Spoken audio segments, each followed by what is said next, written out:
Assalamualaikum warahmatullahi wabarakatuh. Ketemu lagi dengan saya, ya Cinta, peserta Diklat Jarak Jauh Metodologi Pembelajaran. Ya, untuk learning journal kali ini kita akan membahas materi tentang model pembelajaran discovery learning.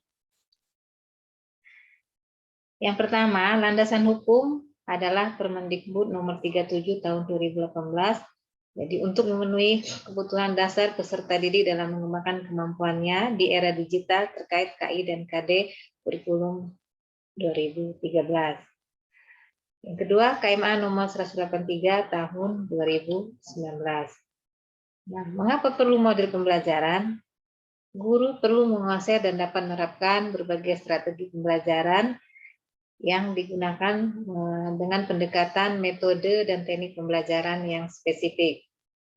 Penguasaan model pembelajaran akan mempengaruhi keberhasilan peserta didik dalam pembelajaran sehingga tujuan dapat dicapai secara optimal.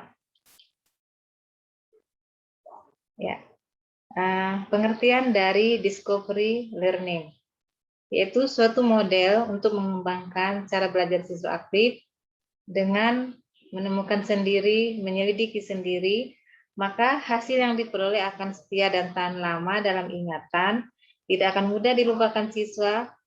Jadi dengan belajar penemuan, anak juga bisa belajar berpikir analisis dan mencoba memecahkan sendiri problem yang dihadapi. Nah, kebiasaan ini yang akan ditransfer dalam kehidupan bermasyarakat. Di sini ada beberapa sintak dalam discovery learning ya. Yang pertama stimulation atau pemberian rangsangan. Kemudian problem statement, mengidentifikasi masalah.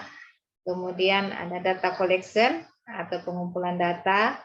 Yang berikutnya data processing, pengolahan data. Lalu verification atau pembuktian serta generalization atau menarik kesimpulan. Nah, di sini saya akan memberikan contoh penerapan model discovery learning khususnya untuk mata pelajaran yang saya ampu yaitu mata pelajaran PPKN.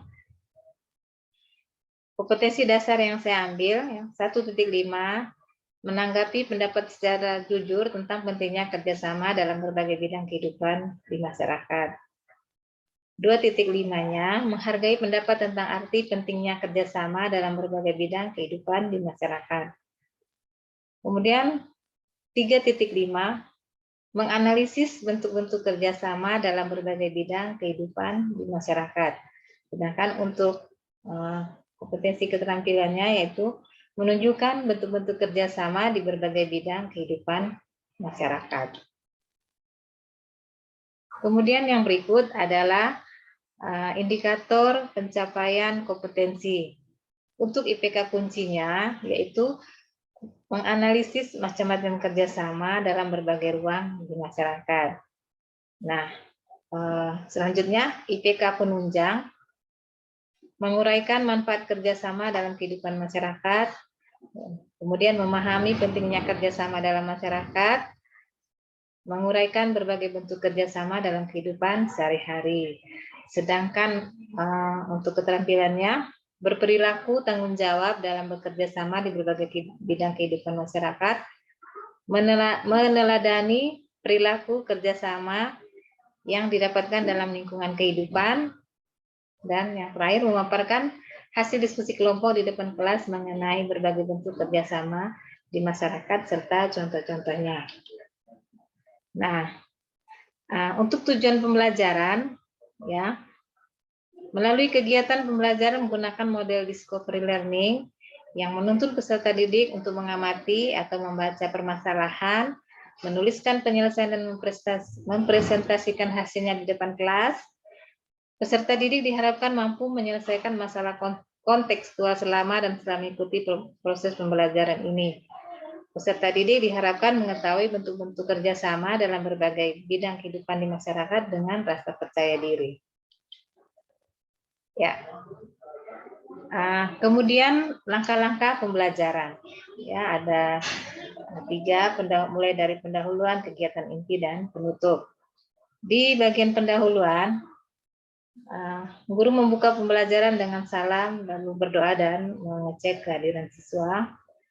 Kemudian guru menyampaikan motivasi tentang apa yang akan diperoleh dengan mempelajari materi untuk bentuk kerjasama yang ada dalam masyarakat. Lalu guru menyampaikan kompetensi dasar dan tujuan pembelajaran yang ingin dicapai. Dan guru juga menyampaikan garis besar cakupan materi dan langkah-langkah pembelajaran. Di kegiatan inti ini dibagi menjadi beberapa fase ya. Fase pertama stimulasi atau pemberian rangsangan. Di sini guru mengelompokkan peserta didik ke dalam beberapa kelompok dengan anggotanya 5 atau 6 siswa. Guru memberikan gambaran tentang pentingnya memahami konsep kerjasama dalam kehidupan sehari-hari.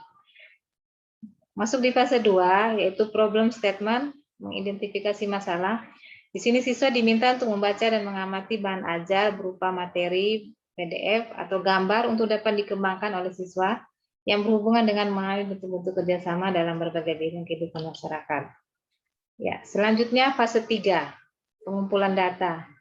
Ya, guru menerima dan menjawab pertanyaan jika ada siswa yang belum jelas, dan guru memberikan kesempatan kepada siswa untuk mengidentifikasi sebanyak mungkin hal yang belum dipahami, dimulai dari pertanyaan faktual dan hipotetik yang berkaitan dengan materi. Berikutnya fase 4, pengolahan data. Ya, guru membuka pemahaman yang lebih luas tentang kerjasama. Di sini siswa bertukar pikiran atau mencari bahan referensi untuk menemukan pemecahan masalah terhadap masalah yang diberikan, baik melalui sumber internal maupun eksternal, dan dengan belajar berkelompok, mengumpulkan informasi dan saling bertukar informasi. Masuk di fase 5, verification. Guru meminta tiap kelompok untuk mengerjakan tugas tentang pemahaman bentuk-bentuk kerjasama di berbagai bidang kehidupan masyarakat. Nah, tugas ini nanti diselesaikan sesuai dengan lembar tugas kerja yang dibagikan, yang sudah dibagikan.